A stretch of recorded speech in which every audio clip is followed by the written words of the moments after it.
lounging, son. Welcome back to another episode of the Comic Lounge podcast, guys. I am your ever so sleepy Dilbot, and with me today is the hardest working man in comics, aside from that doesn't make a comic. The hardest working man in comics that don't make comics, Ryan Gotham.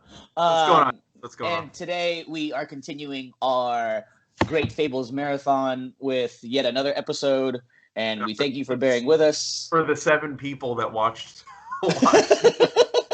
last week's episode. Yeah, I told you. I knew it. I don't care. Whatever. Yeah, I knew it was gonna dip too. But honestly, I feel like we're getting to some really meaty parts, so I just want to talk to you about it. So I don't even care. Yeah, and we might as well record it, right? Right. We're gonna talk, so.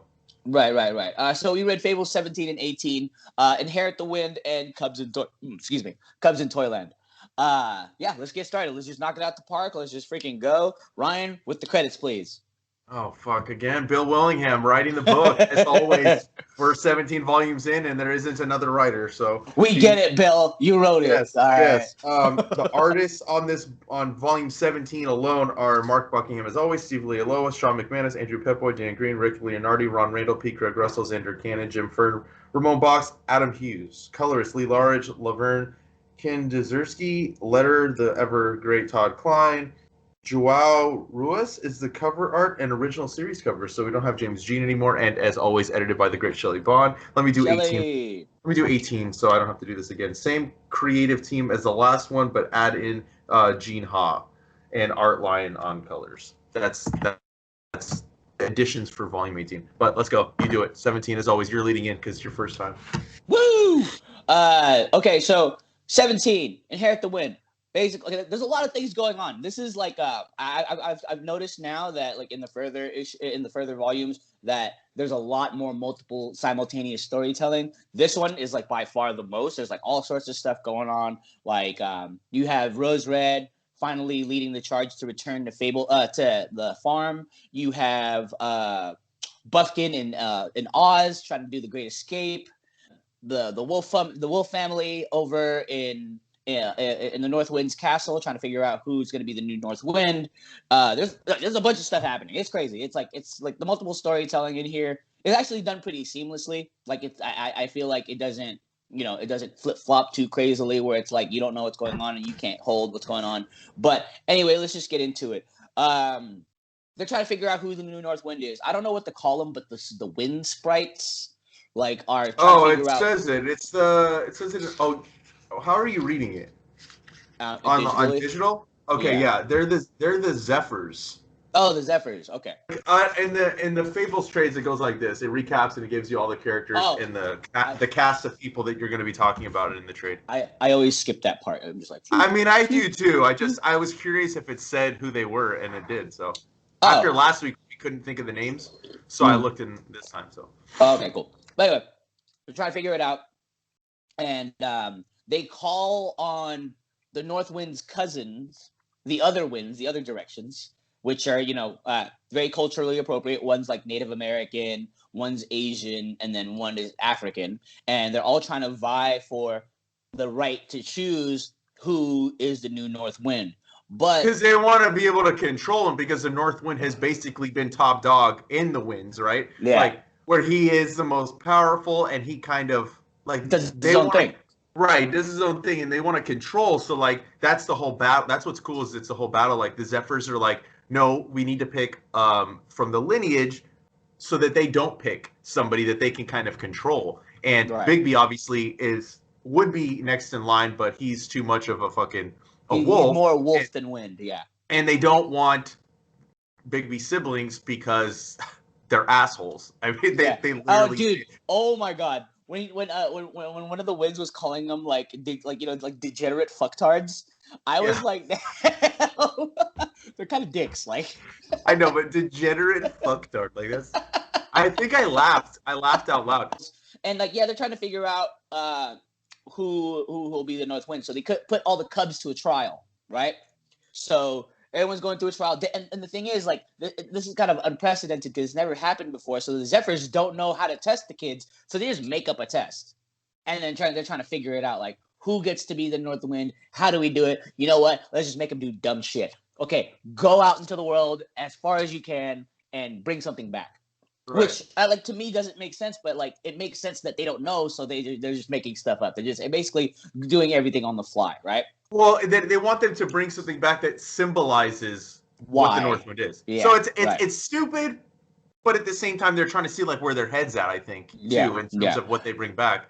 And you know, I'm the one of the obvious candidates who I thought would be me personally, who I thought would be a shoe-in was Darian, because you know he's the leader of the pack. But you know, he does something. I forget what he brings back, but he does something, and He brings when he back brings the it dead back, warthog.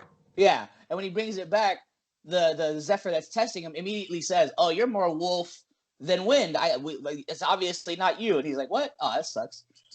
You know, he's like legitimately heartbroken by it because, you know, that does kind of suck. Like, but anyway, like it makes more sense because, you know, that's Big B's boy. You know what I mean? Exactly. Big B's like, you're the leader of the pack. He really nurtures that wolf side of him, right? Yeah, yeah.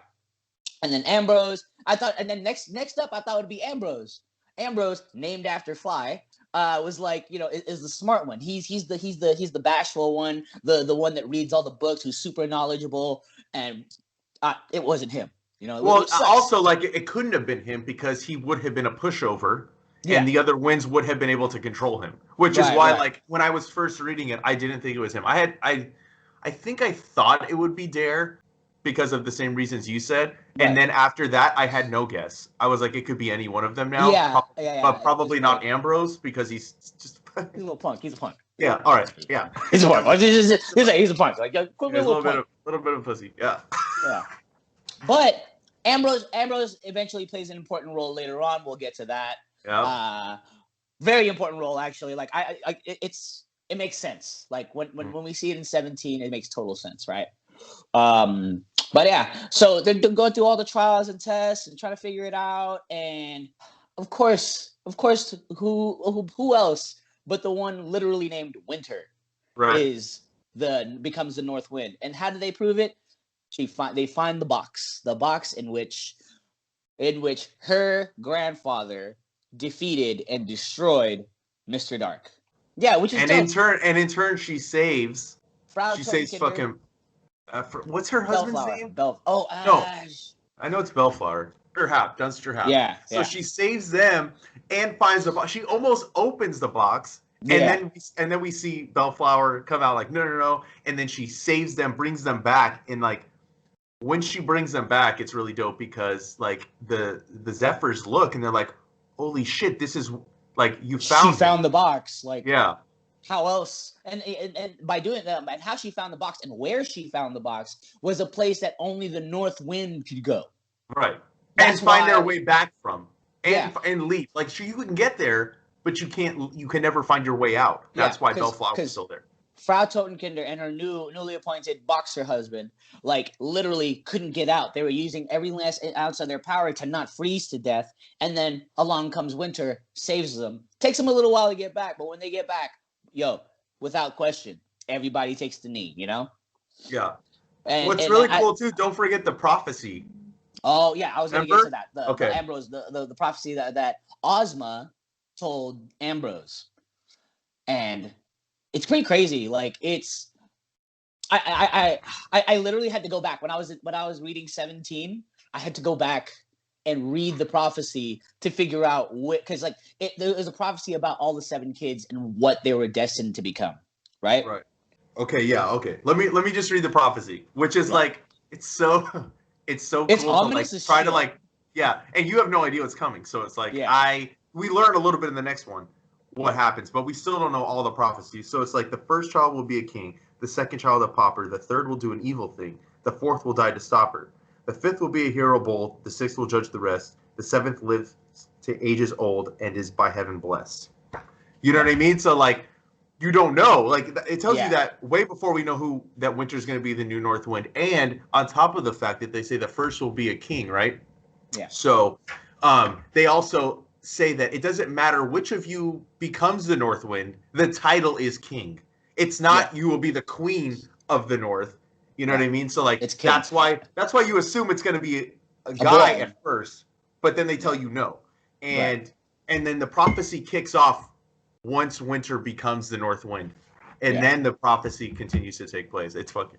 It's crazy, and like that, like the there's some really ominous things in the prophecy, but luckily all the ominous stuff we get the ominous stuff out of the way when we hit 17. But before we get to 17, let's talk about You Rose mean Red. 18? 18. Oh, 18. It 18. happens Sorry. at 18. Yeah. Yeah. Well, yeah, 18. Let's talk about Rose Red and how she has her, like, their little Christmas special where she realizes who she's about to become and what she is about to become.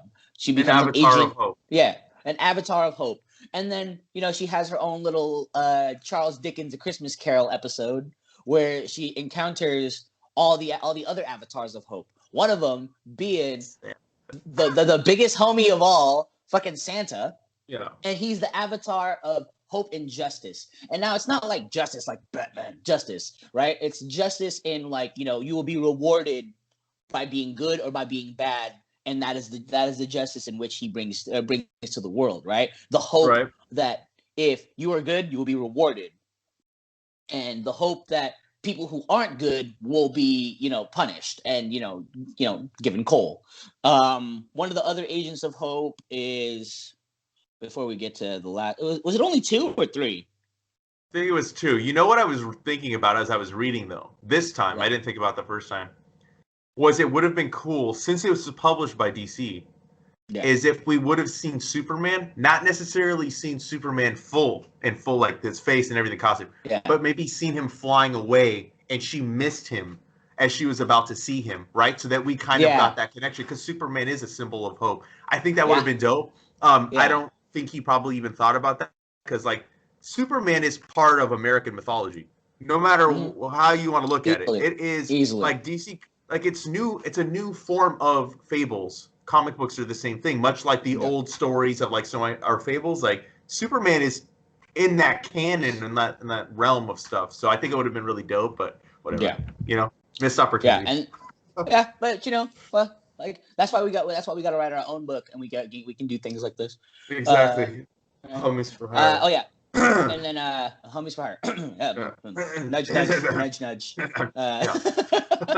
And then she meets one of the other avatars of hope is Death, which to me, when I saw it, didn't it kind of look like Baba Yaga, like when she took off the hood? I guess, yeah. But I mean, I could be wrong. It could be just some random miscellaneous girl, like with the embodiment of death. But like during all this time, like I feel like, she's got like nails coming out of her body and shards of wood coming out too. So it's possible. Yeah. Right. Oh. Yeah. And then also she meets what I think is Boy Blue too, but like it doesn't actually reveal itself. But like she just basically goes on this little adventure where she realizes that she has to choose what avatar of hope she wants to be. Now, unfortunately, she doesn't choose, and I feel like we'll see more of that later on. But it's really nice to finally see Rose Red becoming of her own. And like what avatar I would like her to be of hope would be like the avatar of not retribution, but redemption. Redemption. You know what I mean? Like the avatar of redemption, because throughout this entire thing, it's just been a redemption trial. We had 16 volumes or 15 volumes of her just basically trying to redeem herself and become something more, right? And I feel like in 15, that was the inklings and the start of her becoming something more, something to push beyond what she could be, beyond like what the fable is, because that's what's going on with a lot of these fables, right? Like, like people like Buffkin and Boy Blue, like they are becoming more than the fables that were built around them. It was more than what those stories are. You know what I mean? Mm-hmm. And it's really cool. Like, I mean, I can't wait to see what the big reveal is, what avatar of hope she becomes. This week as we were reading this, I was so glad that we decided to just do the rest of the series, because I feel like it's helping the momentum where I don't feel like it's a chore to read. Yeah. Because like I felt like it was a chore because I had to keep taking a break from it. So I'm like, okay, now I got to read it again. Like, I would lose the momentum, and I feel like next week and then the final week, like it's just gonna we're gonna have a lot to talk about on that. this is. I think this is a great idea. Like, I read 18 in one sitting. I read 17 in two sittings. Oh man, I feel like it's getting so good now. You know what I mean? And, Yeah. And then we started reading 18, and it was absolutely freaking nightmare fodder. I know, it's funny because like I read 17 Tuesday night, and then I read all of 18 before work. And I got to work, and I was telling Nick, because like, he's walking obviously outside. he can't, but I was like, dude, I forgot how depressing volume 18 is. Like this series takes you on such a roller coaster of like highs and lows of where like it's really like happy moments, but then you get really dark moments. And this whole volume essentially is really kind of dark. Shit you know what I mean? And like at the center of it, a missing child. Yeah. Right? Like that's what it is. Like a parent's greatest fear is their child goes missing and they have no way to find them. But it's so heightened in this world of Fables because like you have people that can like smell on the wind, right? Like can talk to the winds and find people. Like we see Winter, her powers are growing because like she's training with Bigby, and she could sense like when Snow White realizes that Teresa's gone and immediately comes home with Bigby, right? Like immediately. And that's I'll let you give your thoughts, but to me it's like knowing, like thinking about that, like my kid missing, like I can't, again, like I read this as a parent now. I didn't read it as a parent before, so it's like fuck. It was heartbreaking. I'm like, oh my god, dude, I can't even imagine that feeling, dude. Right.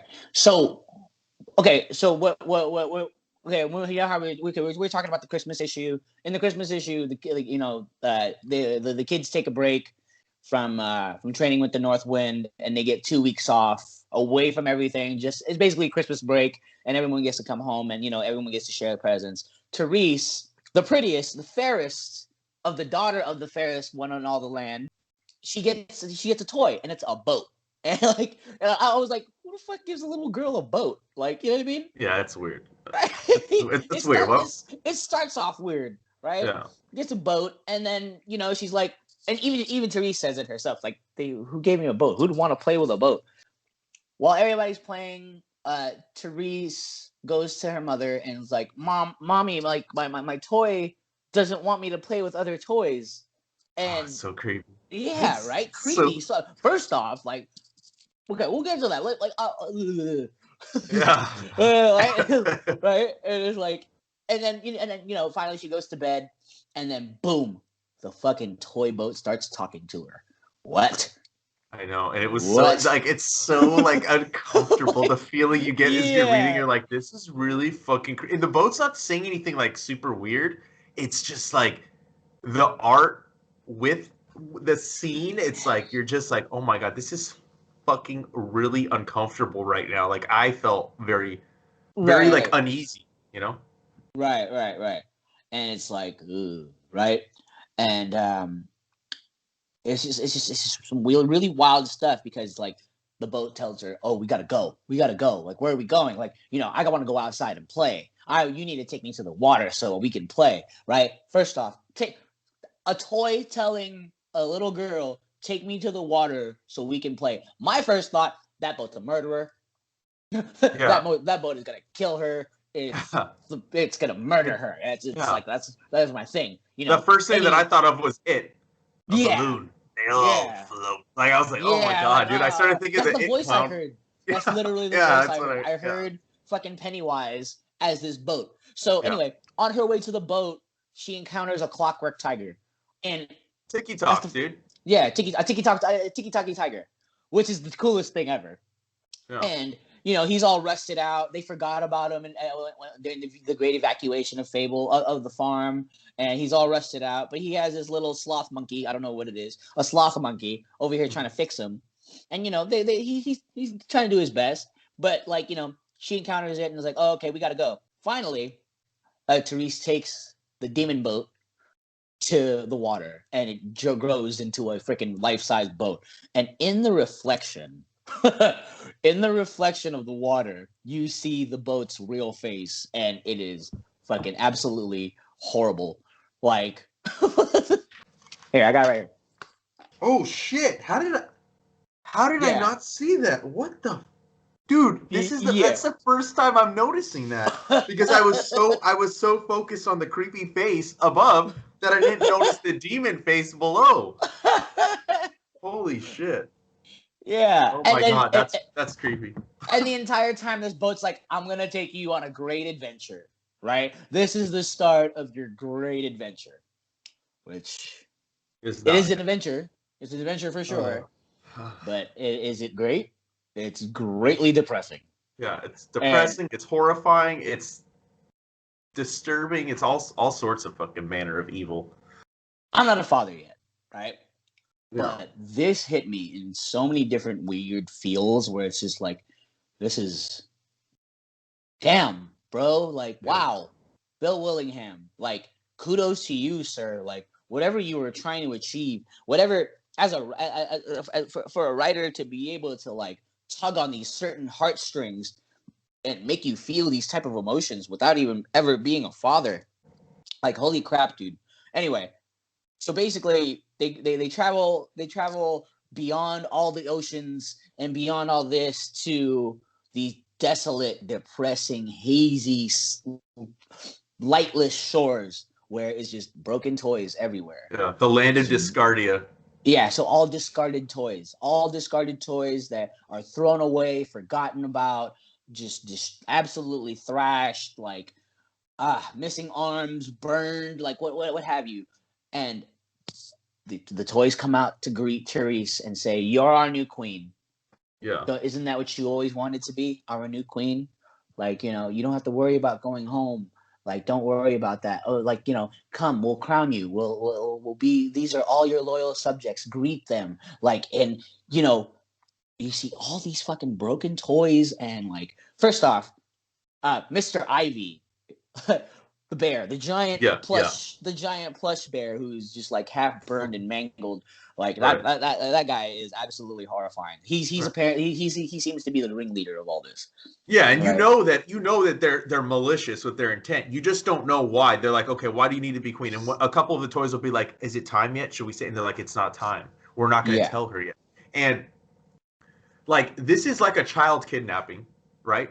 Yeah. A child has been Literally. kidnapped, but it's also like it's not necessarily like they're not torturing her per se, except for the fact that like throughout she's hungry and she can't eat. And they're like, just Because imagine it, because all you can do here is imagine. Nothing is real. She tries to eat like a fake toy and it's like rubber, yeah. and she keeps wanting to go home, but they won't let her. And like that again, it made me sick to my stomach, like reading it a little bit.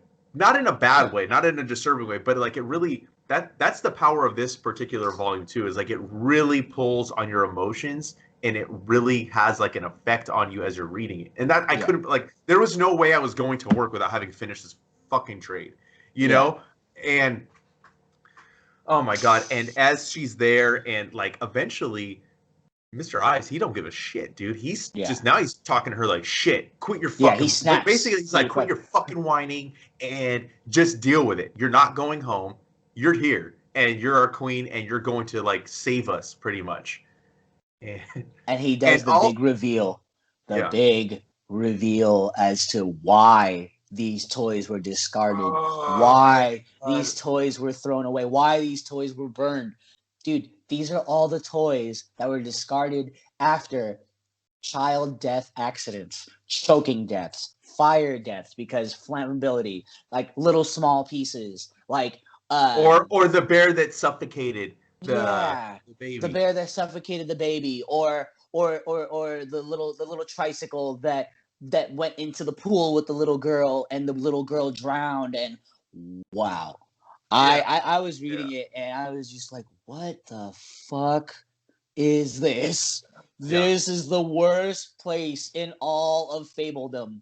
Like, Yeah. It's horrible, dude. And I what I like all this is all happening, but he Bill Willingham, like the way he paralleled the entire arc was so perfect because we get the perfect amounts of the hunt for her, right? Looking Yeah. for her, while also the land in there. Like it wasn't too much of either one. It was like the perfect amount, right? And Yeah. like on the hunt, like I said earlier, like Bigby and Winter come back from the Northwind's castle, and they are going to help in the search for Therese. But who goes out? Who goes out above the pack is Dare. And Dare. again, now Darian, dude. we're seeing more of the prophecy come up, right? Again, like we mentioned with book 17. Yeah. And Dare takes it upon himself to find her, and he encounters Tiki Talk Tiger. Yeah. And the way he enters the land is Tiki Talk Tiger is a toy, Yeah. but he is also in that realm, he's real. So Yeah. he turns into a real tiger, and his spirit takes Dare into the land of Discardia. So now he's on a mission to go find her. And when he gets there, one of his toys is now a soldier for him, and they're Yeah. going to storm the castle. And that was really fucking dope, like seeing Dare go. Yeah. And they get there, and this battle was vicious, bro. The fucking Mr. Ives the bear, he fucking goes to Tiki Talk Tiger, and he fucking like attacks him like viciously. It's a vicious fight, and Dare gets hurt, Falls and off a cliff. Falls off a cliff. yeah, and they Like, think he's dead, and fucking, and then after, oh man, I'll go back to Dare, but like when Tiki Talk Tiger gets captured and brought to Therese, for and trial. For the and trial. and she fucking sentences him to death. And what do they do with his body? Because there he's real. He's a real They tiger. He's meat. they fucking viciously carve him up, murder him, and then that fucking panel of Therese eating the meat. You know what I mean? Because she's Yeah. so starving, raw, and she's like, I don't like raw meat. Yeah. Next time it better be cooked. How are we gonna cook it? There's no wood, there's no fire. I see wood right there in some of those broken toys. Light them up. And it's like, holy fuck, dude. Like the trauma that she's now been through, right? She's been captured essentially, held against her will. So now she's doing stuff that like you would not have expected of one of the fairest of all. You know what I mean? Right? You Yeah. wouldn't have expected this of her. And she goes through such a dramatic change here. And Yeah. I'll let you take off with what happens with Dare next, but Yeah. those pages Okay. were fucking, oh, they were rough. Heartbreaking, dude. Yeah. Heartbreaking. I felt like it was just getting worse and worse as the pages got on. I'm like, oh, like at some point I was like, oh my god, Dare's gonna come back and he's gonna have to kill Therese. I was like, oh my god, Dare's gonna kill Therese. Oh no, like the prophecy is coming true. Like the one will do a horrible thing. Oh no, but you know what I mean. That's the horrible thing. It's what she does. Yeah. Yeah, what she does is the horrible thing. But like, okay, Dare comes to at the bottom of the cliff, and he like patches himself up with pieces of broken toy. Like, you know, he has like a what the fuck is what's the paddle? The cricket paddle, and uses it as a crutch, right? And then he's in the panels. You don't see him talking to anybody. You don't see anybody with him, but he starts talking, and it's his concussion taking form of Ambrose, and he's just talking shit to Ambrose, like, you're not smarter than me, not this time. And then but I remember all those stuff, all the old magics and all the stuff you would tell us, and I remember that stupid prophecy, like, you know what I mean. So he's over here hallucinating, but he's beginning to realize what he has to do. Oh, and God. he has to fix something broken that isn't a toy. And he finds this giant cauldron. Like, I don't know what the deal is with the cauldron. Like, I don't know what if it was mentioned. I don't know if I missed it, but he finds this cauldron, and then that's where he begins to fulfill his prophecy. And his prophecy is absolutely fucking. It's the bravest thing. As It's the bravest Fisher thing ever. King. Yeah, he's the As Fisher King. He's like Fisher. He's like Fisher Price King. Yeah. Fisher Price. There's a price to Fisher pay Price, to be a king, yeah. and like, oh man. Yeah.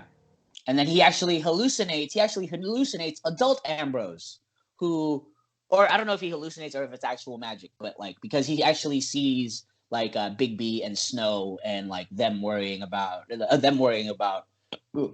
Therese and Dare.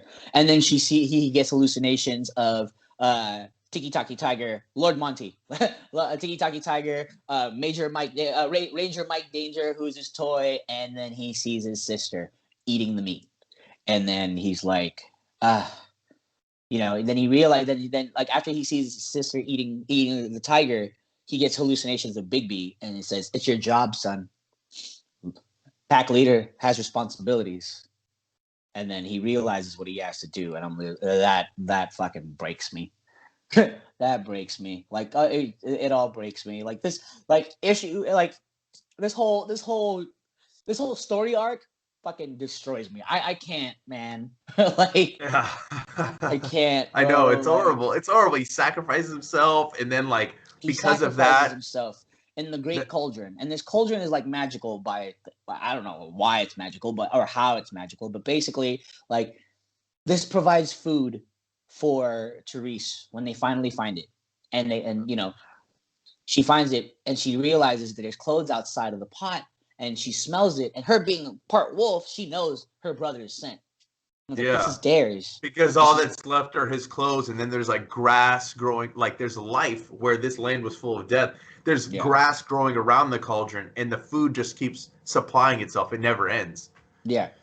And it changes. It changes. Every day it becomes different. It tastes different. Like it'll be mashed potatoes and gravy. The next day it's like chicken and dumplings. Like, so it provides sustenance for Therese, and finally Therese gets her head back. And like, the great change happens. Like she realizes what her brother did, and she's like mourning. I don't know for how long. It seems like years almost, right? Where she's Because mourning. time moves differently there. Yeah. And she's growing and she's becoming a woman, and finally she rises out of her grieving, and she tells all the toys, "We got to get ready for an adventure. This is what we're going to do." Touching back on redemption. Touching back on redemption. Yep. Like what she did was basically unforgivable, right?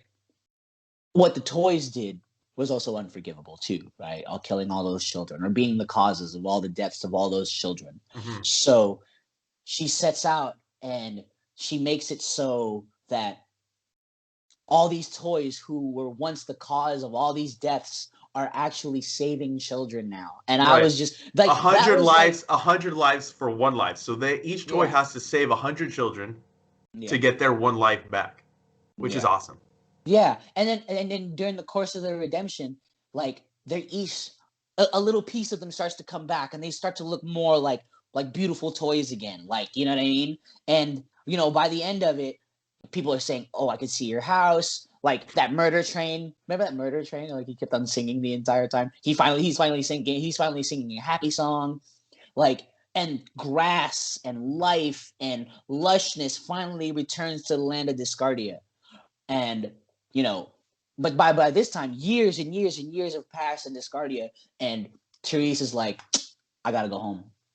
I gotta tell my parents what happened to Dare." That fucking cliffhanger, god damn it, Bill Willingham. I was so pissed. I was like, I want to read 19 now, because then the next two issues in the trade are, and we'll talk about it, but they're completely separate from the main arc. Like it's one of those flashback stories, or technically it's a flash forward and a flashback within the same 2-issue arc. But I was like, fuck, she just comes home, she's older, Snow opens the door, and then she like tells her something, and to be continued. I was like, fucking motherfucker, dude. But yeah, it's I can't wait to. I mean, I've already read it, but again, like I've forgotten some of the stuff, so I can't wait for volume 19. But yeah, this arc, I loved Inherit the Wind, but this arc with Cubs in Toyland was just heart wrenching, and a lot happens in this. Like a lot of character defining moments, a lot of like change happens because of this, and is setting up stuff that's going to continue to take place. But let's talk about the 2-issue arc. Yeah, which is Ambrose as an adult recanting a tale of his father. And this is also very interesting because the whole thing is Bigby. It's, back in the day when he was a wolf and he was eating people, right? He encounters this fate teller, and she tells him that his fate is to be ripped to shreds by somebody as big and powerful as he is. In 3 days. Right, and the only reason he finds out his fate is because she wants to save her own ass, and she's like, if you do not kill me, I will tell you your future. So he does, but even though his future's shitty, he still is like a man of his word, and he goes on and he carries on, right? Yeah. Then we get another king, and his fate, and we learn what his future is. But anybody that's read this book knows, like, as you're reading what his future is, you're like, wow, that sounds very similar to somebody else's future. Yeah. And it is. It's Big B's. It's Big B's fate. Yeah, and you're like, but wait a second, he's like supposed to be killed, but obviously he doesn't get killed. And then like he meets somebody else, and they're like, oh, she's a liar. Like her whole Like, thing you is like, believe her? yeah, she can transfer people's fates to whomever she wants. She can attach fates to, which is very cool concept. Like I almost kind of would love a story arc about this, like about this chick. A little side story would be cool, Right. because when people die too and they don't live up to their potential, she can capture their fates and their futures or their potential futures within this little locket, and she Right. can assign fates to people. So then Big B goes back and he's like, I don't want this fate, give me something else.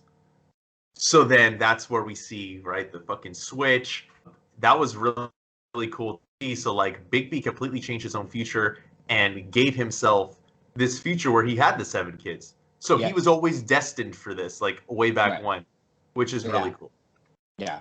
Another thing that we forgot, like speaking of destiny, there was another thing where we forgot to touch on, where we get a kind of glimpse of the winter of the future, right? Oh Where yeah, winter, yeah, yeah, yeah, yeah. Where I was Again, like, Kirby, another yo, Kirby costume, bro. yeah, another Kirby costume, and like you get it, and it's like, yo, fucking over here looking like Cersei, right? She does. She does look Right, like like Cersei, Cersei. right? Yeah, but like you get a little glimpse of that, but you get a lot of glimpses of future stuff happening here, and it's Ambrose telling this tale, and then you realize who is the one who lives into which brother is the one that lives into old age, right? And what do you call? And it's Ambrose. Ambrose becomes the great storyteller, because like before he starts telling this tale about his dad, you see that he's like, this is like volume 7 of the story of Fables. So he's like literally writing these books, right? Everything he could possibly remember, Mm-hmm. and it's pretty cool, because like of course the big pushover who has all the knowledge of all Fables is the one to tell these tales, right? Of And course, yeah. it's awesome. It's absolutely awesome, and you get a glimpse of maybe what's to come and other tales to come, because I'm hyped. Right, and it also kind of like within that, it's also touching on that prophecy, because Yeah, the fates of the children are within that prophecy that she tells Bigby. So, yeah, I mean, I wasn't as eagle-eyed because like I was running out of time before I had to go to work, so I yeah, read it, but I didn't get to like go back and like try to match up the yeah. different fates. But, I'm so excited for the end. I'm so excited Yeah, same. because it's really dope. We're finally reaching the home stretch. We literally only have 4 volumes left, and in reading time, that's not much. No, it That's really really not isn't. I mean, much. I read It's two in less than 24 hours. I read 2 volumes. You know Yeah, what I mean? So it's freaking fantastic. I'm really excited. It's bittersweet now. It's becoming bittersweet. You're right. Like the momentum helps keep the hype up, but also knowing that it's almost over, it's fucking bittersweet, dude. Oh, yeah, I guess I gotta read Rose Red. I guess I gotta read Cinderella. yeah. I mean, I read those like in between because like I was still like feeling Fables. I read all of Jack of Fables. I think there's only one volume I didn't read of Jack of Fables, and it's because like the last two kind of weren't as interesting to me. But then there's also like a prequel series that I never read, The Wolf Among Us. Yeah. That follows Bigby when he was still sheriff, so I kind of want to check that out. Bill Willingham didn't write it, but what's his name? Sterling Gates? No, I think Sterling Gates, who co-wrote Jack of Fables, he wrote that Okay. series, and I think Okay. that went for a few volumes. So I probably, We have the hardcover at Arsenal. oh, I've you been do? eyeing it. Yeah, I've been eyeing it. I'm like, all Oh, right, I'm gonna wait. I'm gonna wait till I finish it, and then I'm gonna read it independently. It's like separate from our reading yeah, schedule. But yeah, dude. Like I said, like I feel like the combination of both 17 and 18 were the perfect like combination of books to read, because you get it's all kids. It's all the kids. It's the center point of both things are the kids and are the Cubs, and I they it was the perfect pairing, because now you start to see the importance of these kids and who will they become and how will they become, and also because when we were when after they were born, you kind of got glimpses of the kids here and there, but mostly like you got kind of like a superficial glimpse of them where they're essentially kids. They all have their roles to play. They all have their personalities, but now their personalities are starting to take form and they're starting to come into their own, right? Mm-hmm. And I love it because they're so different from each other, but at the same time, you can tell they're family because like once Therese goes missing, you start to see like all these kids and like what like and their importance and how they and what kind of part they're gonna play in this whole thing. And Dare, oh man, fucking I know. Darian, I know. I ah, know. fucking hero, bro, Yep. fucking He's hero. yeah. It's He it's was the fun. one, bro. I co-signed that statement. Like these were two. I don't know if this is how it was collected in the deluxe editions. I am assuming it is because like, two trades make sense in each volume. But it was like something a little bit more positive, and then it fucking hits you in the gut in the next one. And I Right. think that the next one, I can't remember the name. I know Camelot is volume 20. I can't remember if volume Woo! 19. Yeah, I can't remember what volume 19 is, but it's fun, dude. I again, like I don't even care if there's a lot of people watching or listening. It's Snow just cool White to. is 19. Okay, that's what it's called. It's just called Snow White. All Yeah, right. Yeah. and then So Camelot's 20. yeah. So if you guys aren't anybody listening or watching, or if you haven't been following along, sorry. This is just what we set out to do this, and we're men of our words. So I'm glad that we stuck with it. We didn't stop. And it'll be on YouTube for all time. For anybody that fucking wants to know about Fables, we have gone through the entire series, and it's been a blast, dude. I can't It's wait been to. great. Like this is I can see why this is so revered as one of the best friggin' like the comic series of all time because it is. I love all these characters, even the assholes. Like you know what I Yeah. mean? Hmm. Like I love every single one of them. This is some great stuff here. That you want to talk. You want to talk about class writing. Like I've said it pretty. I feel like I've said it. I feel like I've said it pretty much every episode we talk about, and how we talk about it. Basically, there's not a character wasted. There's not Yeah. a character wasted in it. There's no such thing. Everybody has their role to play, whether Yeah, it's minor or not, and they all matter, and yeah, that's what's. Yeah. and no character is marginal. You know Nope. what I mean? Yeah. And if Agreed. you think a character is marginal, they come back later on as something great. This is some class A writing. I cannot stress that enough, dude. I want to thank you for this. This is fantastic. I Yeah, you're remember your welcome. first. I remember your first reaction when you were like, "Wait, you never fucking read Fables?" Like, no.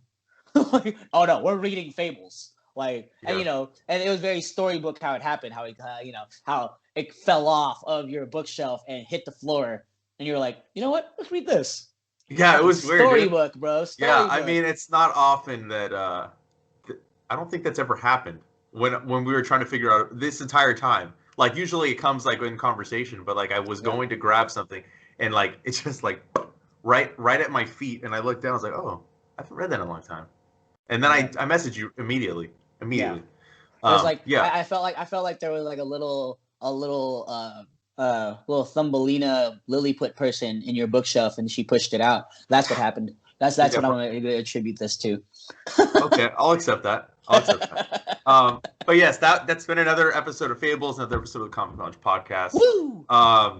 Hope you guys enjoyed it. If you're not watching this because you're too far behind, I'm sorry. But we'll be back next week with another episode of Fables. And all right, well, if you're not already following us, follow us on Facebook, Twitter, and Instagram at the Comic Lounge. You can follow Dylan at the Dillbot on Instagram. Make sure you throw your comments or suggestions down below, or you can also email us at comicloungepod@gmail.com, and make sure you like, follow, and subscribe to the YouTube channel, and hit the bell icon so you're notified every time a new vid goes up. And on that note, we're out. Later, buds.